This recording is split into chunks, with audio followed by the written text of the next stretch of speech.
American special operations, the overthrow of the Assad regime in Syria, Maduro in Venezuela, and the elimination of al-Khamenei in Iran are proof that the American military can reach the enemies of the West in every corner of the world. The operation in Iran also sends an important message to America's allies. Countries such as Poland, which have signed arms contracts worth billions of dollars with Washington, now see the real power of the weapons they have purchased. We know the list of American weapons that are being used in the operation in Iran. Everything marked in yellow was ordered when I was Minister of Defense. But look at what the so-called European industry has at its disposal. It does not have compatible equipment. This is the most modern technology known to the modern battlefield. The Americans still use the well-known F-16 fighter jets, or one of the most modern mass-produced combat aircraft in the world, the F-35.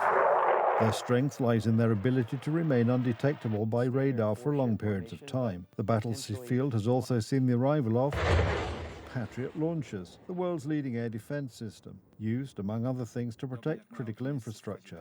Next to them, HIMARS, a light, long-range missile system.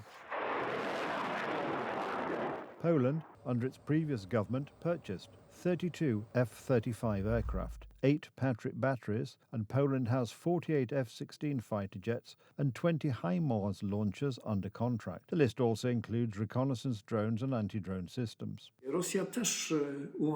Russia also closely watched what the United States presented in Venezuela and Iran and drew certain conclusions from this. Russia fears American equipment. Poland is part of the operational bloodstream of the United States. It uses weapons that are employed in the most difficult military operations. Laser focused.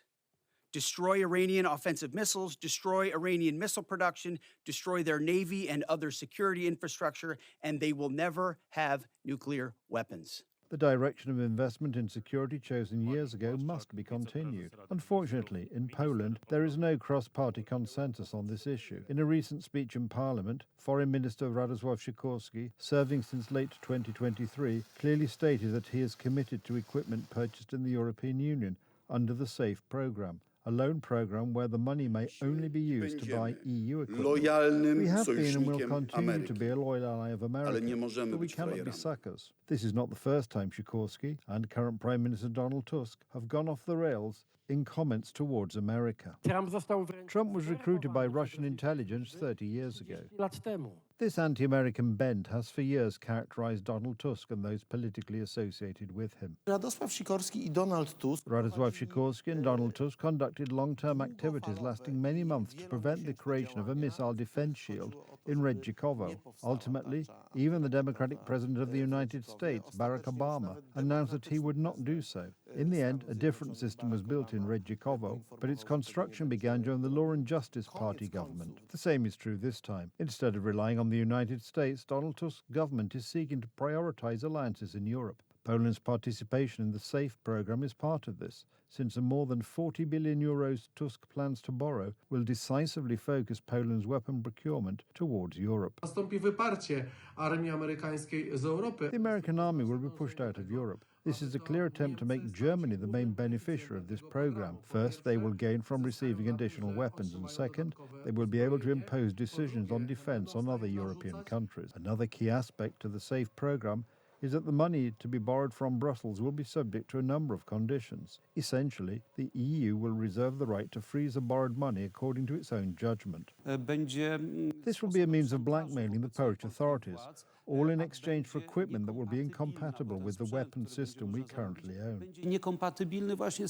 Weapons the United States sells are part of a ready-made integrated operating system. Europe sells individual solutions that cannot be integrated. Mistakes resulting from a lack of cooperation on the battlefield can be very costly. Recent events in the Persian Gulf can give us some good hints. I'm talking about the friendly fire incident which took place where 3 F-15s were unfortunately shot down. This is where the problem lies. The American and NATO systems that Poland already has will have to work with European systems that are only just beginning to be built and received in an unknown configuration. Poland's participation in the SAFE program will involve Poland taking out the largest arms loan in its history. The Americans themselves are opposed to the SAFE program. If the European Union implements this program, outcome, the United States will renegotiate the terms of bilateral relations with each country that agrees to favour EU arms manufacturers.